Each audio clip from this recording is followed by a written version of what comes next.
বক্তব্য শোনার চেষ্টা করি। আমরা একটু সরাসরি সম্প্রচারে এসে একটু যাওয়ার চেষ্টা করি। তার প্রমাণ দিয়েছেন কয়েক ঘন্টা ব্যাপী এই সংঘর্ষ চলছে এবং সেই সংঘর্ষের পরে এখন মূলত ছাত্র দলের নেতাকর্মীরা এখানে অবস্থান নিয়ে তারা বক্তব্য দিচ্ছে। আমরা একটু সামনে গিয়ে ছাত্র দলের যিনি আহ্বায়ক রয়েছেন তার বক্তব্য শোনার চেষ্টা করি। আমরা একটু সরাসরি সম্প্রচারে এসে একটু যাওয়ার চেষ্টা করি। তার প্রমাণ দিয়েছেন হুট করে জাতীয়তাবাদী ছাত্র দল সব সময় ঐক্যবদ্ধভাবে রাজপথে থেকে সকল ষড়যন্ত্রকারীদের মোকাবেলা করেছি। আজকেও তার ব্যতিক্রম না। আমরা সামনের সারিতে সবসময় মোকাবেলা করেছি। আপনারাও হয়তো বুড়ো দাড়িওয়ালা টুপিওয়ালা কিছু বাকি রাখেন না, আমরাও দেখেছি। কিন্তু আপনারা পরিকল্পনাভাবে আজকে যা করেছেন তা মেনে নেওয়ার মতো না। আপনারা অতি বিলম্বে মাপ চাইবেন, না হলে আমরা রাজপথে থেকে দুর্বার আন্দোলনের ডাক দিব। ভেতরে পরীক্ষা চলছে অনার্স এবং মাস্টার্সের, এবং বাইরে মূলত ছাত্র দল এবং ছাত্র শিবিরের নেতাকর্মীরা পাল্টাপাল্টি সংঘর্ষে লিপ্ত হয়েছে। এখন মূলত ক্যাম্পাসের আশেপাশে ছাত্র দলের নেতাকর্মীদের অবস্থান আমরা দেখতে পাচ্ছি, এবং মূলত কলেজের বাইরের দেয়ালে একটা গ্রাফিতি লেখা নিয়েই মূলত দুপক্ষের সংঘর্ষের সূত্রপাত হয়।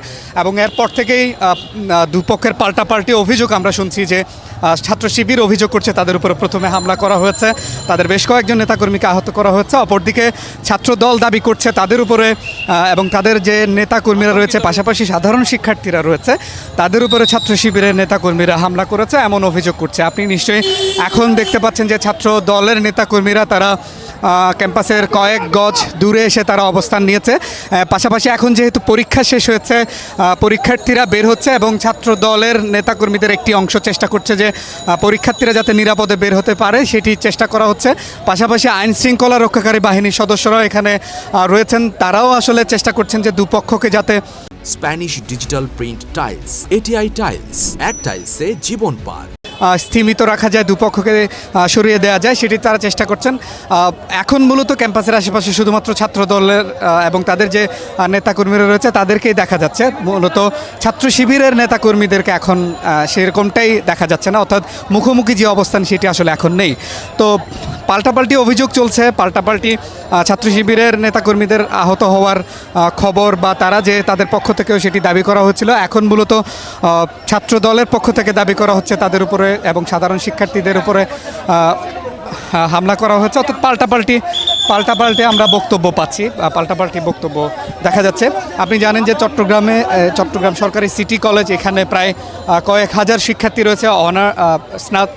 উচ্চ মাধ্যমিক ছাড়াও অনার্স এবং মাস্টার্সের প্রায় শিক্ষার্থী এখানে রয়েছে, এবং পাশাপাশি এখানে যেহেতু ছাত্র রাজনীতি হয় এবং বিভিন্ন সংগঠনের নেতাকর্মীরা এখানে থাকেন, ফলে সবসময় একটি সাংগঠনিক অবস্থান মজবুত করার দুপক্ষই চেষ্টা করে। আমরা আরেকটু সামনে যাওয়ার চেষ্টা করি এবং আমরা এখানে দেখতে পাচ্ছি যে নগর ছাত্র দলের পক্ষ থেকে মূলত এখানে নেতাকর্মীরা এসছেন এবং তারা অবস্থান নিয়েছেন, তারা বক্তব্য দিচ্ছেন। নগর ছাত্র দলের আহ্বায়ককে আমরা দেখতে পাচ্ছি।